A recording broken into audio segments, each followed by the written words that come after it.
Mas, como a gente sempre, né, o nosso trabalho está mais voltado ao atendimento de líderes, isso é muito presente na vida dos líderes. As conversas importantes, a ausência das conversas importantes. Eu vejo o sofrimento e muitas vezes o líder se responsabilizando sozinhos por o não alcance de um resultado. Olha, eu contratei esse profissional que é tão importante para mim e aí ele não está entregando. Aquilo que foi combinado não está sendo feito. E é difícil para esse líder ou para essa pessoa ir para essa conversa. É fazer o alinhamento, eu chamo de alinhamento das expectativas. Você não tem que fazer um contrato das expectativas só quando a pessoa entra na empresa, ou entra no seu projeto, ou entra na sua equipe. Você tem que ter uma constância nessa conversa, nesse alinhamento das expectativas, porque os humanos, nós somos humanos e muitas vezes, a gente se vê fazendo aquilo que a gente mais gosta e algumas coisas a gente vai deixando. Então, no exercício da liderança, ter o olho no olho, aquela conversa, aquele alinhamento, onde você deixa claro para a pessoa por que é importante, dentro daquele pacote de responsabilidades que ela tem, que ela entregue todas as responsabilidades dela. Então, assim, é um recontrato constante para que você consiga manter a pessoa no rumo, né, e focada naquilo que ela deve entregar para estar ali. Então, se ela realmente é importante, se você gosta que ela esteja ali, seja na sua equipe ou na sua vida, as pessoas precisam saber o que ela faz que está ajudando ela e o que está atrapalhando ela nesse caminho. Porque muitas vezes elas não conseguem enxergar isso sozinhas, né? Então, isso é uma das causas que são muito presentes. E, às vezes, a gente tem receio de tratar aquilo que é tão importante e pode ser crucial para a continuidade daquele relacionamento. Seja como líder, né, uma pessoa na equipe, ou seja, na sua vida, né, de uma forma geral. Aí também entra o aspecto que foi tratado ontem pela Tula e pelo Robson, né? O aspecto da coragem, humildade e disciplina. A gente precisa exercitar a coragem para ir falar o que é importante, para fazer as tratativas, né, para assumir muitas vezes a responsabilidade, por exemplo, num momento como esse. Né, o líder, ele tem tantas decisões para tomar num cenário de incerteza e ele precisa de coragem. Agora, é muito importante para o líder que ele entenda que ele não é o centro de tudo, ele não está sozinho. Aí ele exercita a humildade dele para ouvir a equipe, para que num cenário desse, de tomada de decisão, no mundo de incertezas, que ele tenha melhores opções e mais sugestões, exercitando a humildade. Então, isso é uma forma de usar, né, a humildade. Eu vou ouvir minha equipe para que eu tome decisões mais assertivas, então eu estou sendo humilde para ir lá e perguntar, entender que o meu papel de líder, eu sou parte da situação, mas eu não sou toda a situação. Então, eu tenho meus clientes, meus pares, meu líder, minha equipe, né, e seja em outras relações, eu tenho, quem são seus clientes? Quem que consome, né? Quem que te fornece ou recebe, seja informação, atenção. Então, de ter humildade para entender que, olha, eu não sou o centro e não preciso estar sozinho.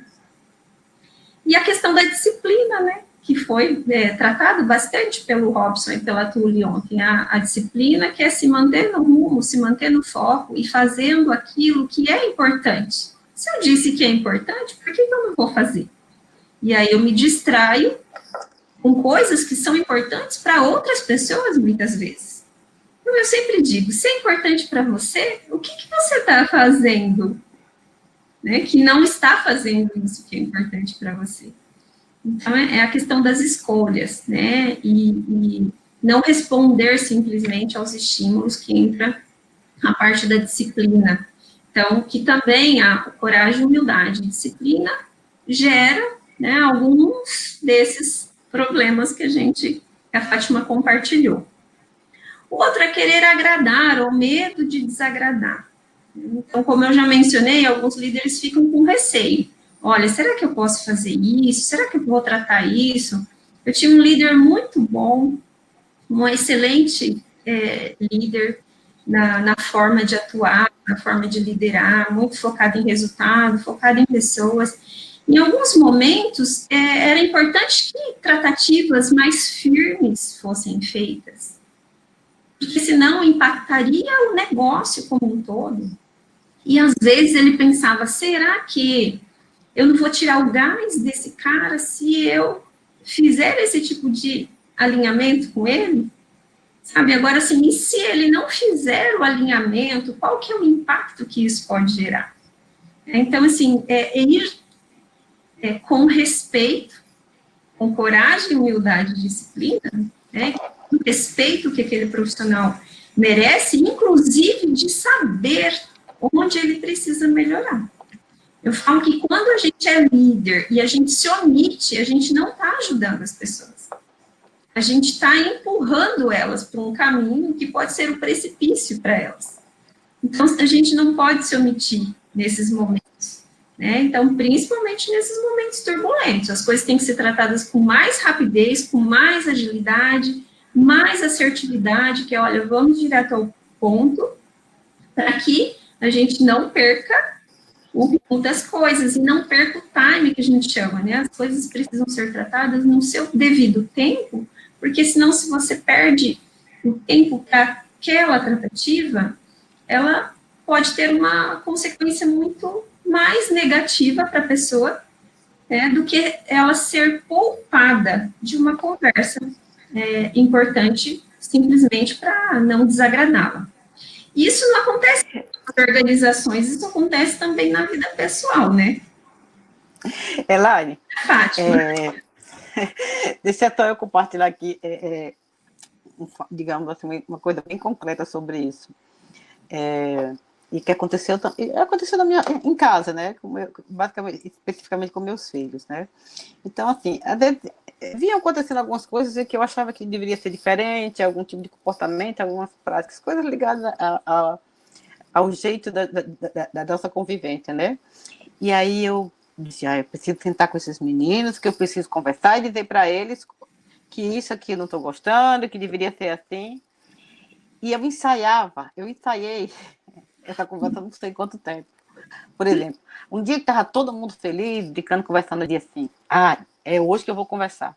Aí, quando eu parava para pensar, eu disse, hoje não, os bichinhos tá todo mundo tão feliz, não vou estragar a felicidade deles. Aí passava. Aí tinha um dia que eu estava chateada, porque as coisas não aconteciam, aí eu dizia, é hoje que eu vou fazer essa conversa, de hoje não passa.